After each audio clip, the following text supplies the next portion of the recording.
Bíblias em Apocalipse capítulo 3, versículo 7 ao versículo 13, a sexta carta à igreja de Filadélfia. Eu quero falar sobre o tema Filadélfia, a igreja do amor fraterno. Todos se encontraram? Vamos nos colocar de pé e vamos fazer a leitura do texto da palavra do Senhor. E ao anjo da igreja que está em Filadélfia escreve: isto diz o que é santo, o que é verdadeiro, o que tem a chave de Davi, o que abre e ninguém fecha, e fecha e ninguém abre. Eu sei as tuas obras. Eis que diante de ti pus uma porta aberta, e ninguém a pode fechar. Tendo pouca força, guardaste a minha palavra e não negaste o meu nome. Eis que farei aos da sinagoga de Satanás, aos que se dizem judeus e não são, mas mentem. Eis que eu farei que venham e adorem prostrados a teus pés, e saibam que eu te amo. Como guardaste a palavra da minha paciência, também eu te guardarei da hora da tentação, que há de vir sobre todo o mundo, para tentar os que habitam na terra. Eis que venho sem demora. Guarda o que tens, para que ninguém tome a tua coroa. A quem vencer, eu farei coluna no templo do meu Deus, e dele nunca sairá. E escreverei sobre ele o nome do meu Deus e o nome da cidade do meu Deus, a nova Jerusalém, que desce do céu do meu Deus, e também o meu novo nome. Quem tem ouvidos, ouça o que o Espírito diz às igrejas. Amém. Começando, por favor, irmãos. Nós temos aqui o sexto período do cristianismo, para quem faz uma interpretação histórica do livro de Apocalipse. Então nós temos o sexto período do cristianismo, que vai dos anos 1750 até os nossos dias. Filadélfia, ela vai representar dentro desse período a igreja do avivamento, a igreja das missões, a igreja da porta aberta, a igreja que anuncia o Evangelho. E esse período é o período do grande avivamento. Estes anos, desde o final do século XVII em diante, Deus enviou ao mundo um grande avivamento. Um grande avivamento varreu o mundo todo. Filadélfia significa literalmente amor fraterno, aquele que ama o irmão, aquele que é amigo do irmão. Queridos, a Bíblia no Novo Testamento, com raras exceções nos Evangelhos, algumas palavras aqui e ali em aramaico, o Novo Testamento ele foi escrito na língua universal dos dias do Novo Testamento, que era o grego. Irmãos, o grego ele tem 5 períodos. A língua grega ela vai ter 5 períodos.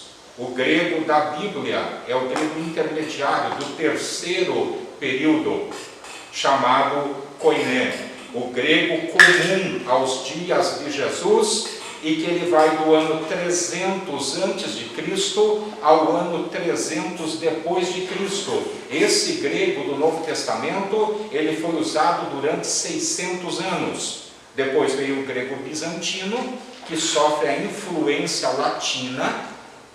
Quem lê grego, você pega e você sabe na hora o que é um grego koiné e o que é um grego bizantino. Você faz uma leiturinha ali e já, por causa da influência das palavras latinas dentro da forma de escrever do grego. E depois nós temos o grego moderno. Irmãos, as palavras em grego elas são muito bonitas. A língua grega é uma língua muito rica, muito expressiva, uma língua, pasmem os senhores, muito fácil de aprender. A língua grega, irmãos, é de uma facilidade para aprender, assim, extraordinária. Com 3 aulinhas, até uma criança lê as primeiras palavras. Ela é uma língua muito fantástica. Então a palavra philos é amigo. Philos é amigo. E adelphos é irmão. A palavra, por exemplo, se nós pegarmos a palavra philos e nós colocar junto com a palavra sabedoria, que é Sofia. Sofia é sabedoria. Philo, filosofia. Quem é o filósofo? Aquele que ama a sabedoria, o conhecimento, o saber. Então o filósofo é um amante da sabedoria. E aqui, irmãos, Átalo II, que foi chamado também de Filadelfo, ele tinha um irmão e ele gostava muito do seu irmão, ele amava muito o seu irmão, e por isso o nome foi dado a ele, o título de Filadelfo, aquele que ama o seu irmão. Acho que eu não preciso nem entrar muito profundo nessa questão de que a igreja, irmãos, aprovada por Deus, essa igreja aqui só tem elogios, essa igreja aqui não tem repreensão. O Senhor Jesus, irmãos, não encontra erro aqui. Aqui não tem erro doutrinário, aqui não tem desvio de conduta, aqui é uma igreja, irmãos, centrada, bíblica, e que havia muito amor entre os irmãos. O salmista diz: ó, quão bom e quão agradável é que os irmãos vivam em união. O sábio Salomão disse: é mais fácil conquistar uma cidade do que um irmão ofendido. É mais fácil conquistar uma cidade do que um irmão ofendido. Então, gente, Filadélfia significa amor fraterno. Aquele que ama o seu irmão, que é amigo do seu irmão. Ela foi fundada por Átalo, então essa cidade, ela é a mais nova das 7 cidades. Ela foi fundada em 138 a.C. Teve cidades aqui que foram fundadas 1000 anos, até mais, antes de Cristo. Essa foi fundada 138 anos antes de Cristo. E ela faz parte, como as demais, da província romana da Ásia. E no ano 17 da era cristã, ela foi devastada, a cidade, por um terremoto. Eu não vou me ater tanto aqui para falar, irmãos, sobre a cidade, porque às vezes a gente fica se atendo a tantas informações e fica muito pouco tempo para entrar no texto bíblico. Mas ela foi chamada também de Pequena Atenas.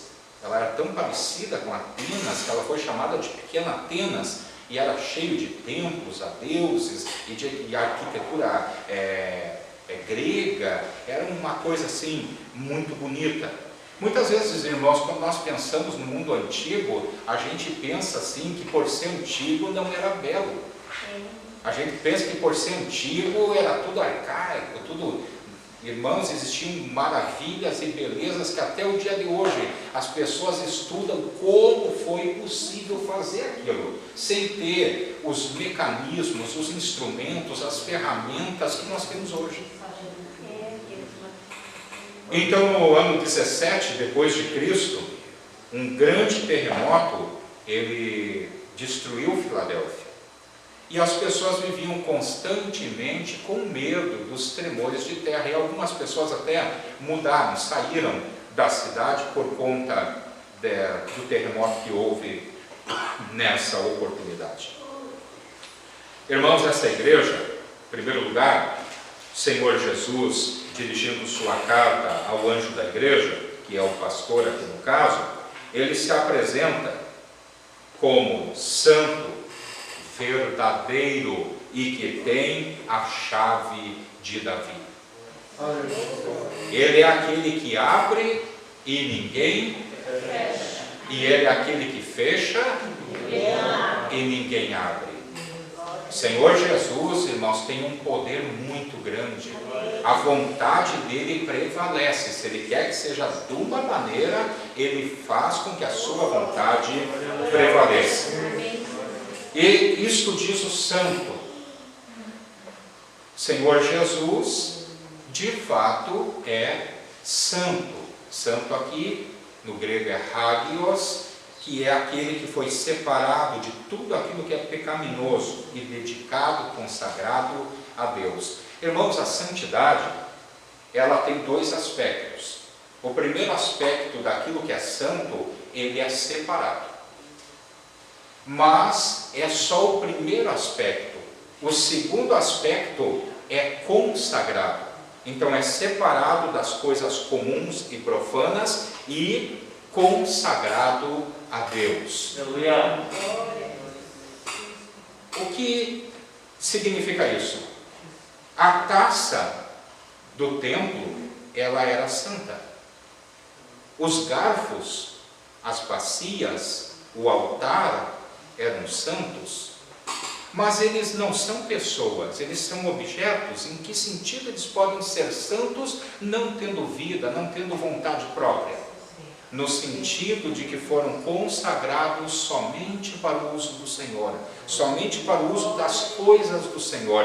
Nesse sentido, então, eles são santos. Eles não vão ser tocados com outro fim, eles não vão ser usados com outro fim.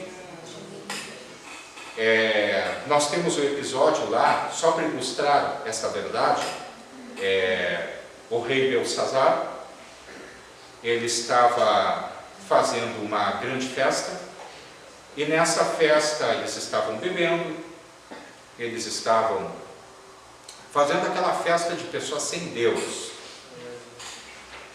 Até aí, irmãos, Deus deixou o ímpio fazendo coisa de ímpio.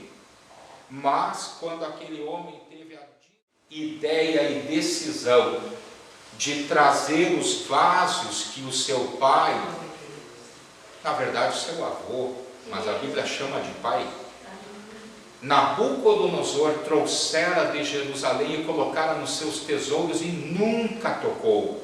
Ele trouxe e ele nunca tocou. Ele nunca deu um uso profano com a coisa sagrada. Ainda que Nabucodonosor era daquele jeito, mas isso ele nunca fez. E o outro estava empolgado, bêbado, mandou trazer as taças do templo, taças de ouro, taças que tinham uma finalidade, um propósito sagrado, espiritual, religioso, e serviu vinho e deu aos seus convidados. Foi nesse momento que uma mão apareceu escrevendo na parede: Mene, Mene, Tekel, Ufarsim. Pesado, contado, achado em falta, dividido, foi o teu reino. Foi ali que Deus terminou, porque Ele tocou em coisas sagradas. Irmãos, existe o santo e existe o profano. Existe o santo e existe o secular. Existem coisas, irmãos, que elas não são más por si só, mas elas não são santas. E existem coisas sim que são pecaminosas, que são profanas. Então, o violão que toca na casa do Senhor não pode tocar no bailão. A gaita que toca no bailão não pode vir aqui abrir a sanfona para adorar a Deus, porque Deus não vai receber o louvor. Está em moda agora, irmão, o gospel. O gospel está numa moda tremenda.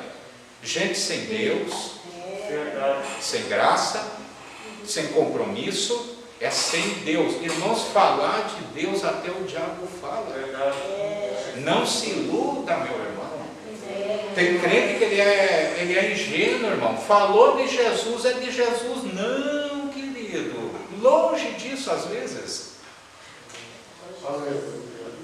Aí um dia eles estão no forró, um dia eles estão no trio elétrico, um dia eles estão lá naquelas festas, outro dia eles vão num programa de televisão e cantam um hino. Irmão, pode cantar o quanto quiser cantar. Mas salvação é só a pessoa assumindo um compromisso com Jesus. Assumindo um compromisso com a cruz. Ô, glória! É uma profanação. Programa de televisão, daí está cantando hino, daí as dançarinas dançando os hinos. É coisa triste. Irmãos, existe uma fronteira entre as coisas de Deus e o outro lado. Então, o que está falando aqui, irmão, como a igreja era uma igreja top de linha, como a igreja era uma igreja, irmãos, Filadélfia era uma igreja abençoada, de gente salva, de gente crente.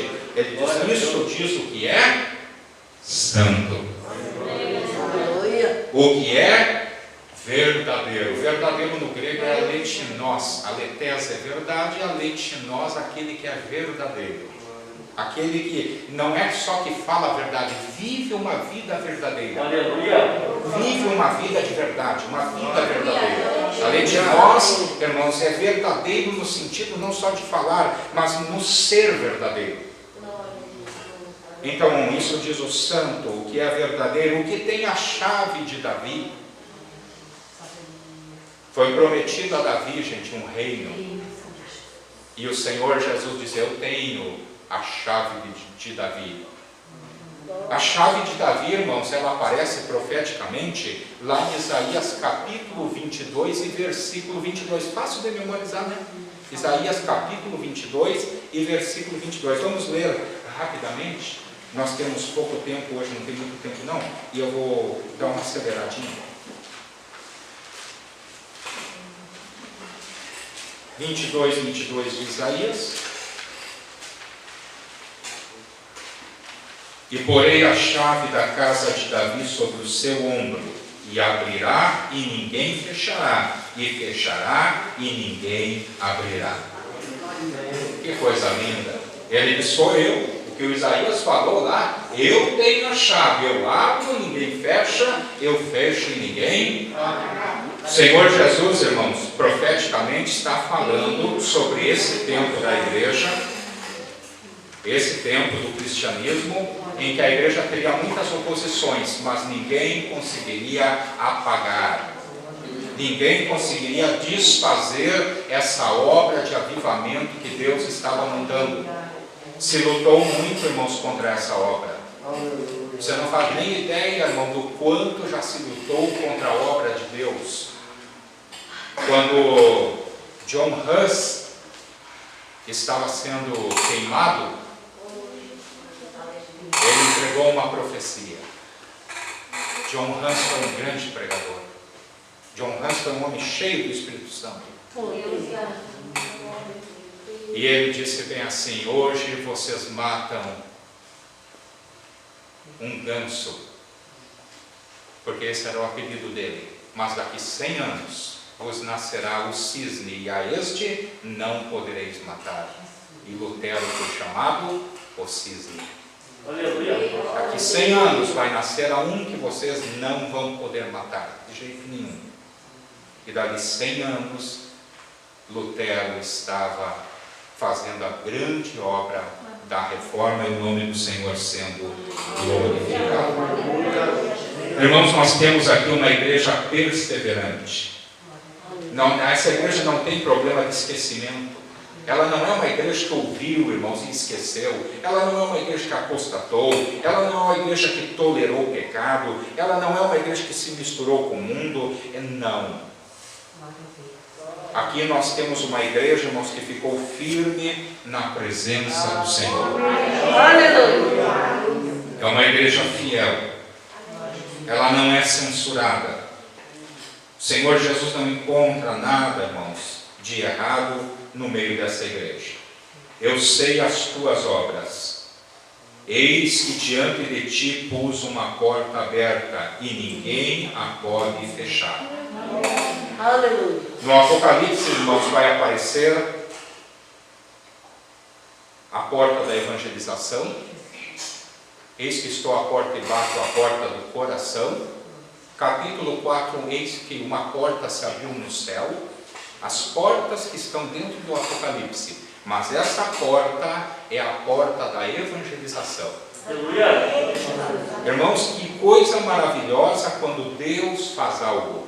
Porque as coisas de Deus permanecem e as coisas de Deus prevalecem. Aleluia. Aleluia. Eu me chamou a atenção. o fato de Deus abrir uma porta para a igreja mais fraca. Tendo pouca força, guardaste a minha palavra e não negaste o meu nome. Irmãos, ela não tem aquela força material de uma Laodiceia, uma igreja de irmãos podres de ricos. Irmão, não existe virtude na pobreza, nem demérito na riqueza, não existe nada disso. Só que os irmãos, tendo pouca força, guardaram a palavra de Deus e estavam aproveitando a oportunidade que o Senhor colocou diante deles. Tudo tem um tempo. A vida ilustra isso, a experiência humana ilustra isso aqui, e quando nós aproveitamos as oportunidades, irmãos, nós somos bem-aventurados. O Senhor colocou uma porta aberta diante dessa igreja, ainda que ela tinha pouca força.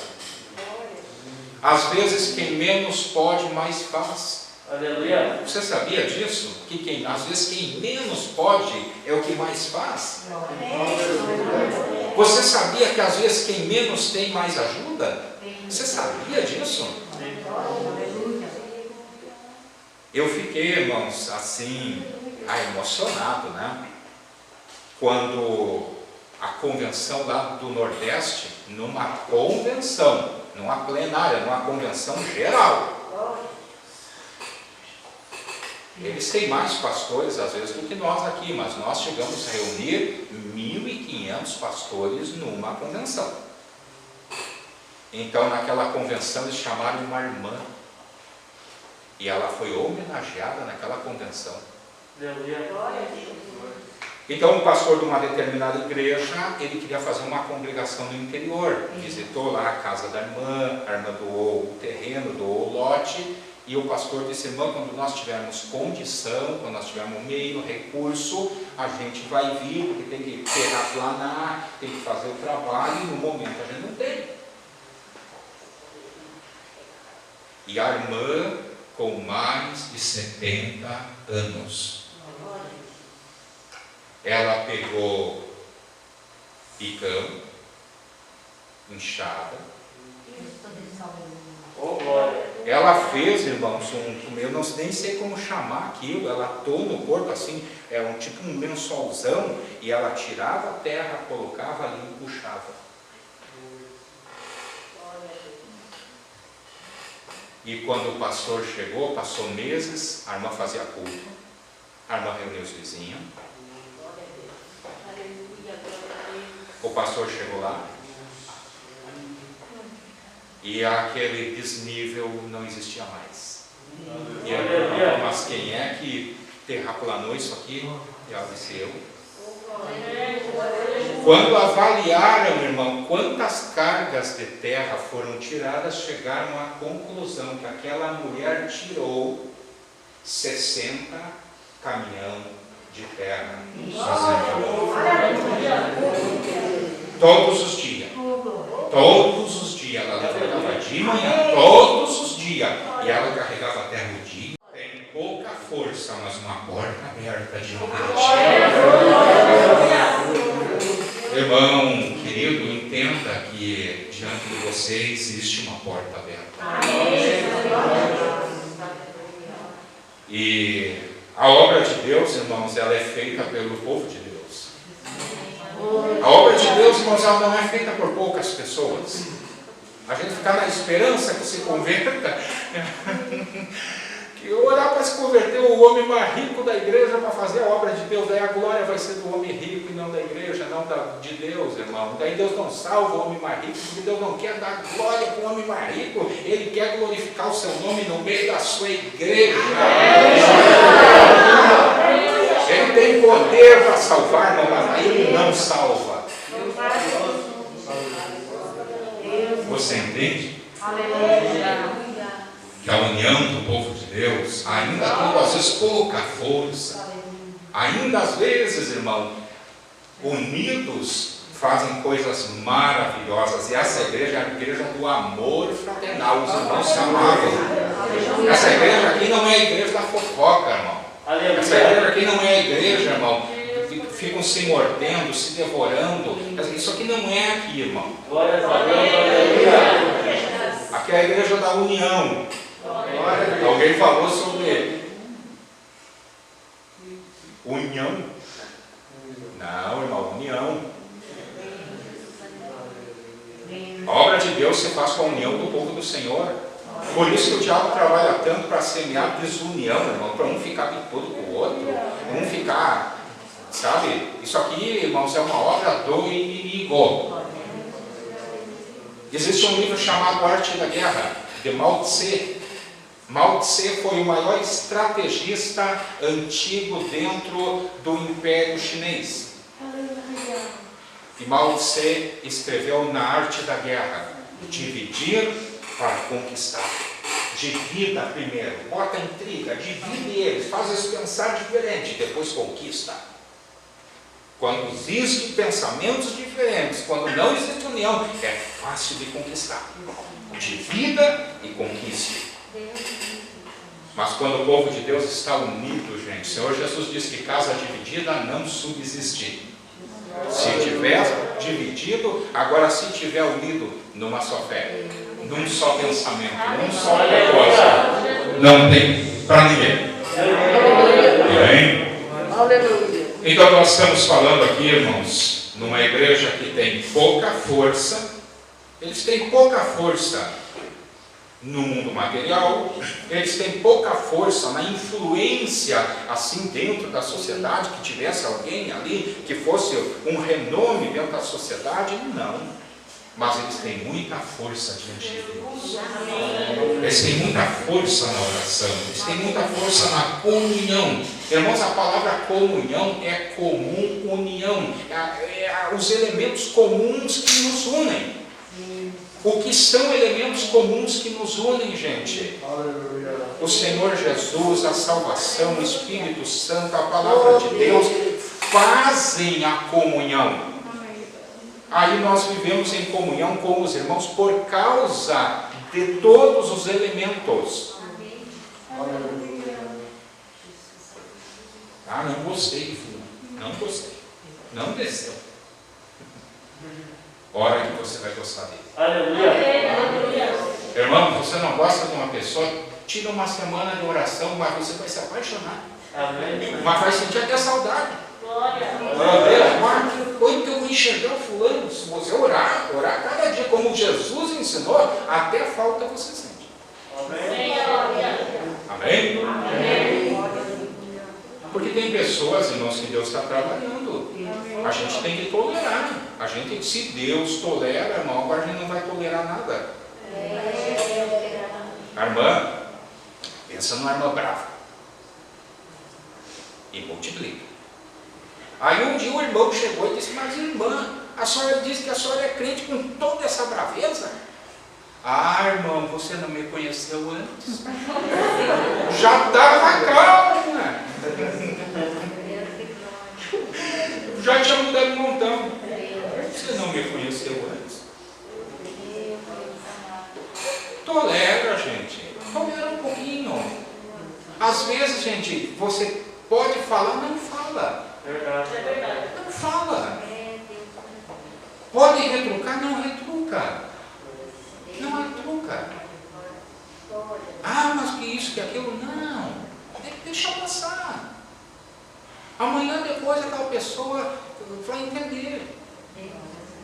Amém? Amém? Quando a gente tem um pouquinho, irmãos, de tolerância, evita um monte de coisa. E atrito, irmãos, é falta de óleo. O carro começa as peças lá, começa a bater, começa o negócio lá, está faltando lubrificação, engraxar, lubrificar. Olha o Espírito Santo. Os crentes, quando começam, irmão, qualquer coisa começa, está faltando unção. A pessoa que tem unção, irmão, ele não atrita. Amém?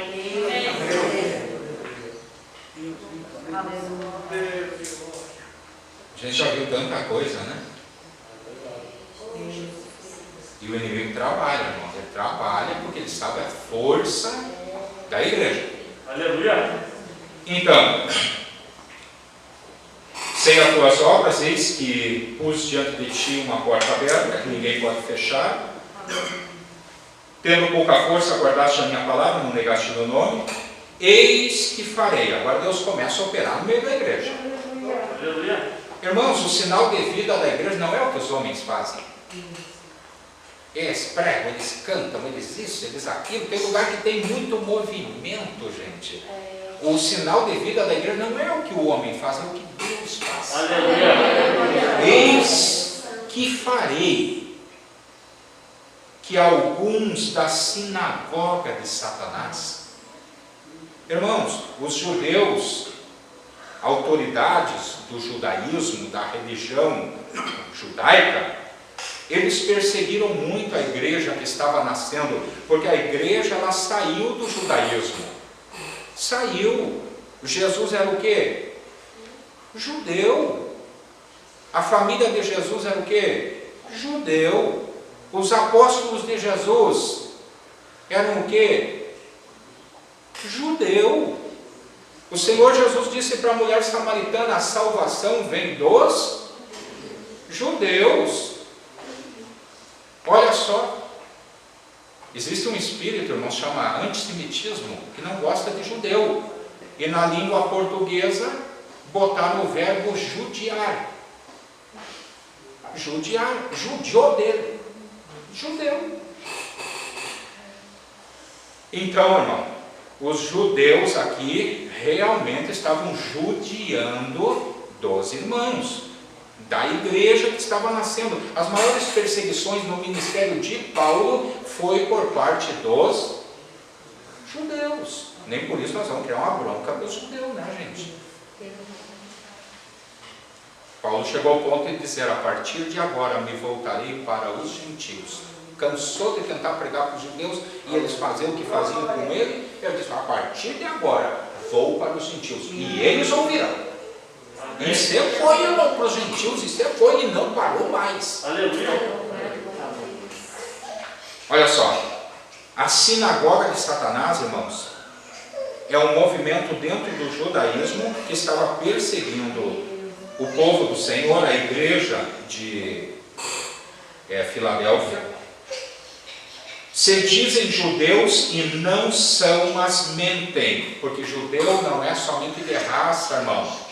Judeu é aquele que crê na fé de Abraão. Aqueles que creram em Jesus é verdadeiro judeu. Eis que eu farei que venham e adorem prostrados a teus pés e saibam que eu te amo. Prostrado a teus pés significa aos pés dos irmãos? Não. Eles iam se converter. E eles iam prostrados a adorar ao Senhor.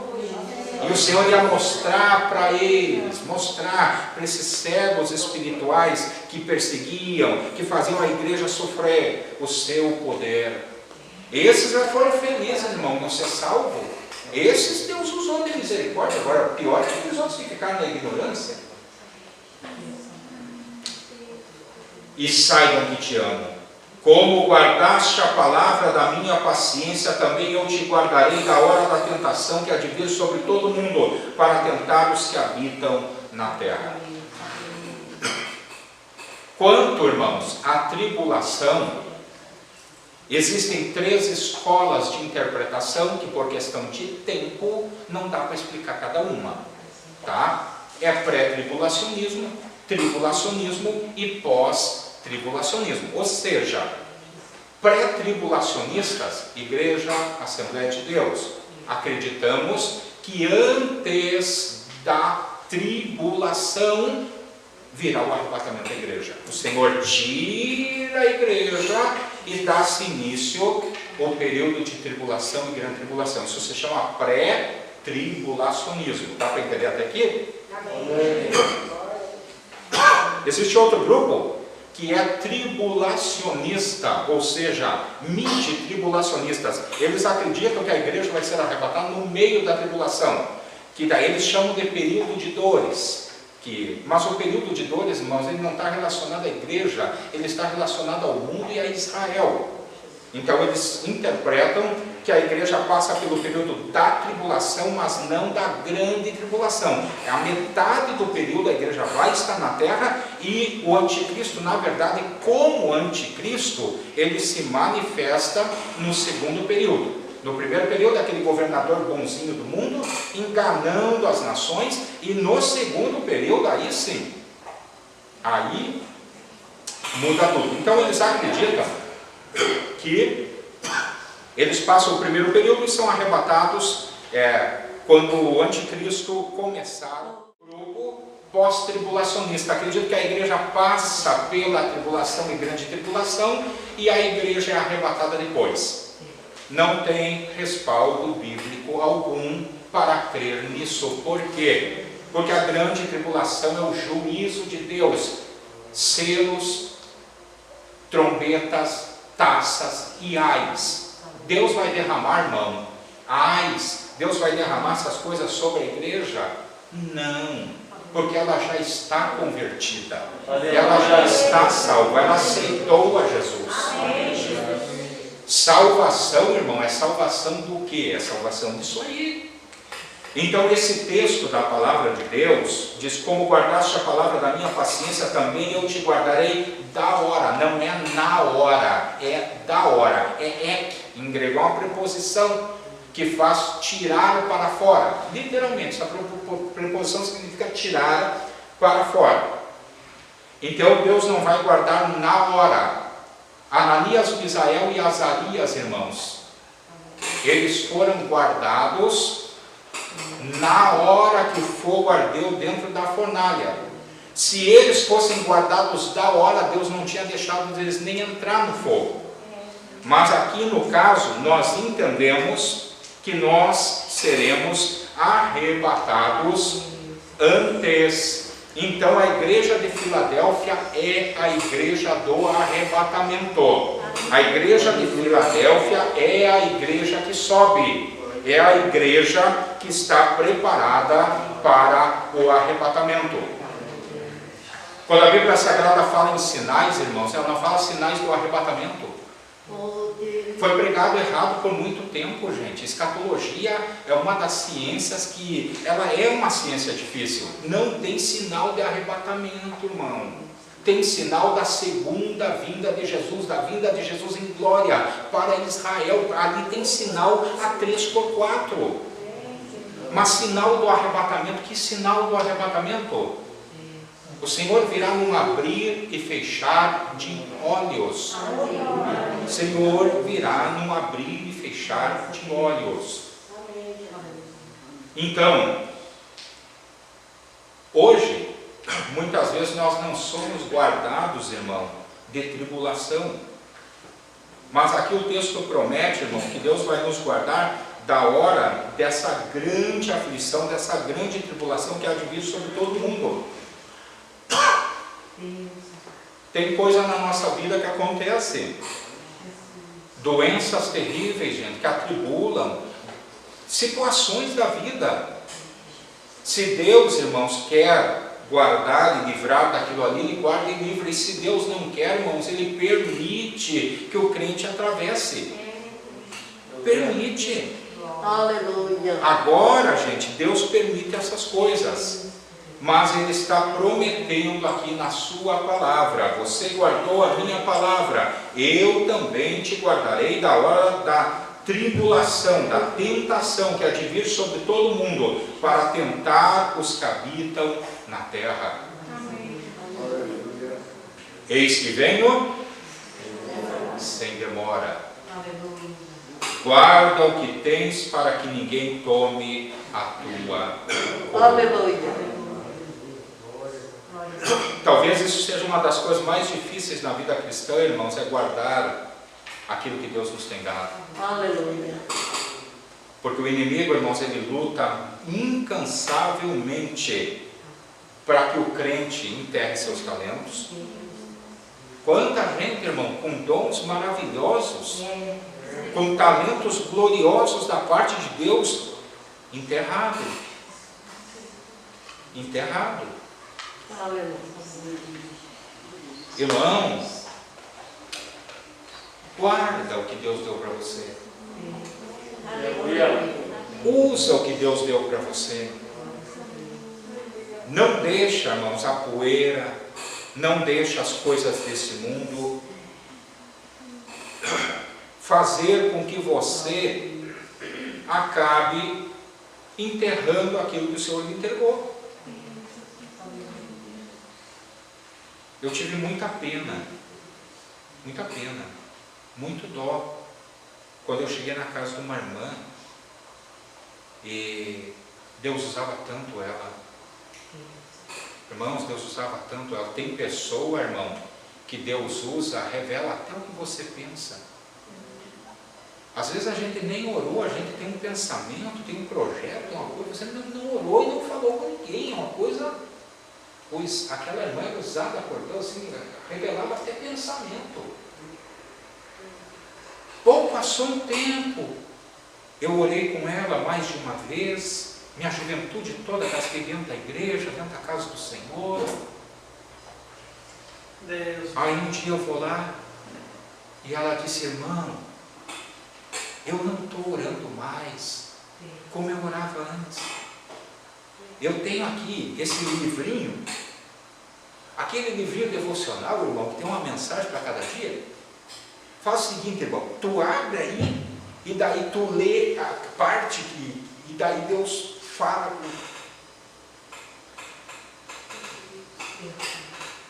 Poxa vida, eu não sou juiz, mas alguma coisa aconteceu. Porque tem gente, irmão, que é terrível, não derrama uma lágrima, não coloca o ombro debaixo da cruz e julgar, falar e condenar, essa é a coisa mais fácil que tem. Mas alguma coisa aconteceu e depois eu descobri o que aconteceu. Aquela mulher estava carregando uma carga muito pesada. Muito pesada. Era uma doença na família. E ela foi, não teve a força, e foi porque, irmãos, tem pessoa que não entende. Quando é o tempo de você ir orar com uma pessoa para você receber, e quando é o tempo de você orar para você levar. Aleluia. Tem hora, irmão, que vai buscar a bênção, mas tem momento que você tem que entender que você tem que levar a bênção. O ser humano é assim, irmão. Um dia está forte, outro dia pode estar fraco. Não tem condição. E tem gente, irmão, que só quer, principalmente quem não ora, mas não tira 5 minutos de oração, nunca tirou um jejum na vida. Aí ele procura os servos, os vasos de Deus, ele quer profecia, ele quer vitória, mas ele quer do outro que está orando. Ele quer que saia dali o que ele não produz. Aleluia. Um foi orar lá e Deus tem que falar comigo, irmão. Não, para um pouquinho, irmão. Deus fala quando Ele quer, com quem Ele quer. Não tem esse negócio de tem que falar. Nós vamos orar. Agora, se Deus quiser falar, Ele fala. Nós temos que crescer, gente. Nós temos que entender as coisas de Deus. Hoje já tem na internet aqueles que ligam para cá, entram em contato e os caras vão. É uma metralhadora de profecia. Quando a minha Bíblia diz que a profecia nunca foi produzida por vontade humana, você já leu lá em 1 Pedro que a profecia nunca foi produzida por vontade humana? Os caras fabricam profecia a 3x4, só que misericórdia. A quem vencer eu farei coluna no templo do meu Deus. Lá tinha terremoto, gente. O pessoal tinha medo de desabamento, terremoto. Olha que promessa. A quem vencer eu farei coluna no templo do meu Deus. E dele nunca sairá. E escreverei sobre ele o nome do meu Deus e o nome da cidade do meu Deus, a nova Jerusalém, que desce do céu do meu Deus, e também o meu novo nome. Quem tem ouvidos, ouça o que o Espírito diz às igrejas. Vamos nos colocar de pé.